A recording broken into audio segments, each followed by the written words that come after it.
નમસ્કાર મિત્રો હું છું પિનલગીરી ગોસ્વામી। પિનલ્સ કોર્નર યુટ્યુબ ચેનલમાં તમારું સ્વાગત છે।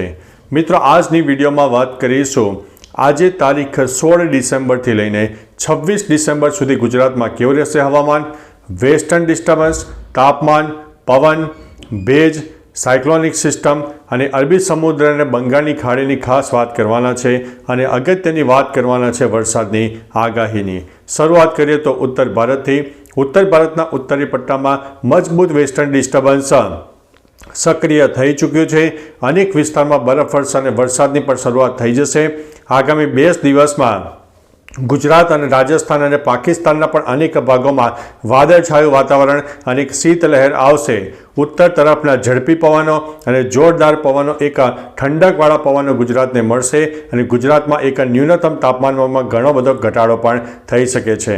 ત્યારે બીજી તરફ મિત્રો વાત કરી દઈએ તો ત્યારે જ્યારે વેસ્ટર્ન ડિસ્ટર્બન્સ સક્રિય થયું છે જેના ભાગરૂપે થઈને પાકિસ્તાનમાં પણ અનેક અસર થઈ છે અને પાકિસ્તાનને લીધે થઈને ગુજરાતના પણ ઉત્તરી પટ્ટા જેમાં ખાસ કરીને કચ્છ હોય, ઉત્તર ગુજરાતના અમુક ભાગો હોય, ઉપરાંત અરબી સમુદ્રમાં સાયક્લોનિક સિસ્ટમ, બંગાળની ખાડીમાં પણ એક સાયક્લોનિક સિસ્ટમ સર્જાઈ છે। એટલે આ બધી સિસ્ટમોના સંયુક્ત ભાગરૂપે થઈને ગુજરાતમાં વધતા ઓછા પ્રમાણમાં આજથી જ વાતાવરણમાં પલટો આવશે।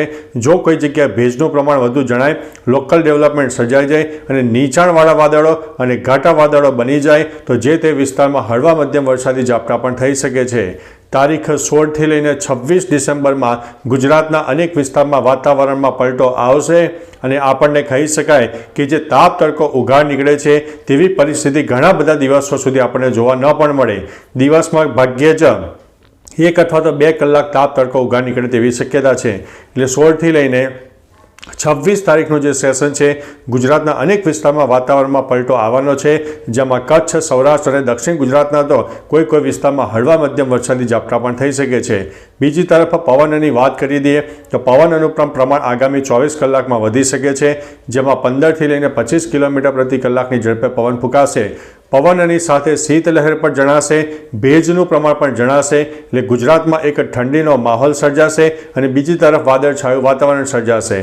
એટલે એક કહી શકાય કે બીમારીવાળું વાતાવરણ આપણને જોવા મળે કારણ કે હવામાં ભેજ હોય, ઠંડક હોય અને પવનનું પ્રમાણ વધારે હોય ત્યારે એક કહી શકાય કે બીમારીવાળું વાતાવરણ આપણને જોવા મળે છે જેમાં શરદી, ઉધરસ અને તાવના કિસ્સાઓ પણ વધી શકે તેવી શક્યતા છે। એટલે મિત્રો થોડા સાચવજો।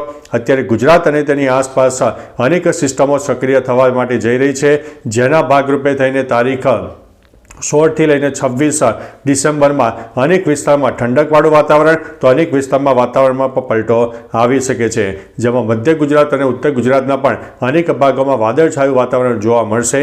આંશિક વાદળોનો રાઉન્ડ આપણને 26-27 ડિસેમ્બર સુધી જોવા મળશે। ત્યારબાદની આગાહી તમને આવનારી વિડીયોમાં આપી દઈશું પરંતુ ગુજરાતમાં આજથી જ વાતાવરણમાં પલટો આવી શકે છે। ન્યૂનતમ તાપમાનની વાત કરીએ તો 16થી લઈને 21 ડિગ્રી જોવા મળશે। કચ્છના નલિયામાં 14 ડિગ્રી કરતાં નીચે જઈ શકે છે। અનેક વિસ્તારમાં મોડી રાત્રે વહેલી સવારે ઠંડકવાળું વાતાવરણ વધારે સર્જાશે, જોરદાર ઠંડીનો માહોલ સર્જાશે। વહેલી સવારે ગાઢ ધુમ્મસ અને ઝાકળ વર્ષાનું પણ પ્રમાણ જોવા મળી શકે છે। બીજી તરફ ગરમીની પણ વાત કરી દઈએ તો ગરમીમાં સામાન્ય થોડો વધારો થશે। મહત્તમ તાપમાન 21થી લઈને 30 ડિગ્રી સુધી બપોર દરમિયાન જોવા મળી શકે છે પરંતુ મોડી રાત્રે પાછળ આપણને ઠંડીનો અહેસાસ થનારો છે। એટલે મિત્રો એકંદરે કહી શકાય કે આપણને મિશ્ર ઋતુનો અહેસાસ થવાનો છે જે આવનારી તારીખ 26 ડિસેમ્બર સુધી તો ખાસ માનીને ચાલવું। તો ચાલો મિત્રો ફરીથી હવામાનની લેટેસ્ટ માહિતી લઈને મળતા રહીશો। ત્યાં સુધી અમને રજા આપશો। નમસ્તે।